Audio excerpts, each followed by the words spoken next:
Hi, Tru Wonder team. It's our age 5 through 2nd grade room, looking at our lesson for the weekend of March 7th and 8th.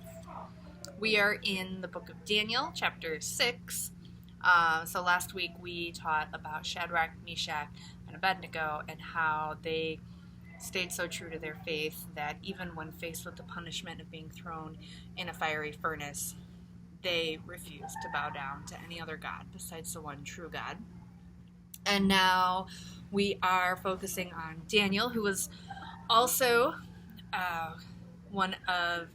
he was an exiled Israelite in Babylon, and the king was really impressed with Daniel and how intelligent he was and how he was able to interpret things for him. And the king wanted to change Daniel's name. And Daniel stayed true to his faith as well, and didn't forget who God was to him and everything that he had known in Israel. So you can read about this in Daniel chapter 6. Our ponder point is God is the living God. Like I said, King Nebuchadnezzar wanted to change Daniel's name. So we're going to be focusing in our Explore activities on our kids' names. So we'll have cookie trays with sand in there, and they can write their name in the sand. And this will be, something fun, especially, if they're in kindergarten, they are learning how to write their name. Preschool as well. That's one of those first things they learn to write. So I love that we can just reinforce that skill. We can encourage them to, how can you make it look? Can you change the shape of your letter? Maybe make some big and some small, and just play with that a little bit as they're creating their name in the sand, and then just shake it gently, and it's ready for the next student. We'll also have just some paper and crayons out where, again, they can write their names and they can draw pictures around their names, and what are things that you like and what makes you you? How did God make you different from another Elizabeth or Joey? Just encouraging them to continuously remember that God has made them and God has made them unique.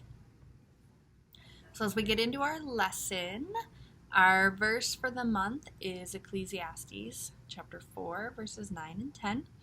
It's 2 are better than 1 because they have a good return for their labor. If either of them falls down, one can help the other up. And again, I love this verse because it's true. We're not created to be alone.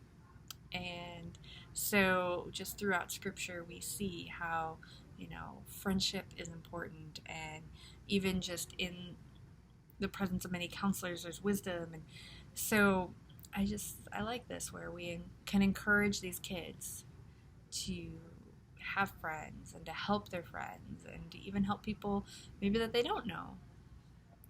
Keep their eyes open. Our What's It this week is a stuffed lion, which is always fun. So not nearly as scary as last week's lighter. So we'll have the lion, and again, we'll just go through the story of Daniel and how he was brought from Israel to Babylon, and he was held in captivity, but he was also incredibly intelligent, and so he was trained in the ways of the Babylonians, and how the king really, really favored him and made him a leader, and how the other advisors to the king were kind of jealous about that, and so they came up with this plot to trick the king into punishing Daniel, and the only thing that they could catch Daniel on was his faith in God. So they had the king write this law that everybody had to worship him, and if they didn't, they were being thrown in the lion's den, and the king loved that law because it's very, very narcissistic and egotistical, right? And then they catch Daniel, and the king is so upset that he actually does not sleep that entire night. And in the morning, he runs to the lion's den, and he calls to Daniel, and Daniel's like, no, my God sent an angel to close the lions' mouths. And how Daniel's faith then impacted King Nebuchadnezzar, and how he then was like, no, everybody should be worshiping the God that Daniel serves. And then the other advisors were thrown in there, I don't think we teach that part. But it's just a beautiful story how the faith of one can impact another, and encouraging our kids to, like, their faith and how they live out their life and how they stay true to God can have an impact on those around them. Then we're just going to be making lion puppets, which they could then take home, tell their parents the story as well. That's our hope, right? That our craft then becomes a tool to help the kids remember and to also continue the conversation as they leave the church, because we know that their spiritual growth does not stop when they walk out of here at 12:30 on Sunday. That it actually will grow deeper and deeper as they continue it throughout the week. Okay, so may you know that your faith can have an impact on the others around you, and may you have the courage to live it out boldly. See you this weekend. Bye.